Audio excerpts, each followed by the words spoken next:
ngayon, napakaraming clients na nagtatanong sa atin paano ma-increase yung G-score nila. So, ito lang yung step. Una, lagi mong gamitin si GCash pang send ng money.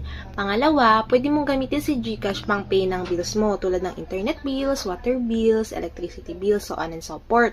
Pangatlo, kapag eligible ka na sa loan, pwede mo siyang utangin para mag-unti-unti mag-increase yung offer sa'yo. So, ayun, pang-apat, meron si GCash na ino-offer ng mga savings tulad ng CIMB, ng BPI. Pwede mo siyang gamitin para makapag-save doon. Pang-apat, huwag mo kalimutan gamitin yung mga tree. Kunin mo yung mga power mo, isave mo, then magtanim ka rin ng trees. And pang-anim, pwede mo daw gamitin yung mga insurance na ino-offer ni GCash para mas tumas yung G-score mo.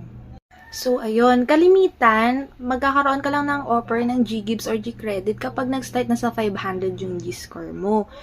Pero minsan naman, may mga 400 plus na rin naman na o-operan. Kaya,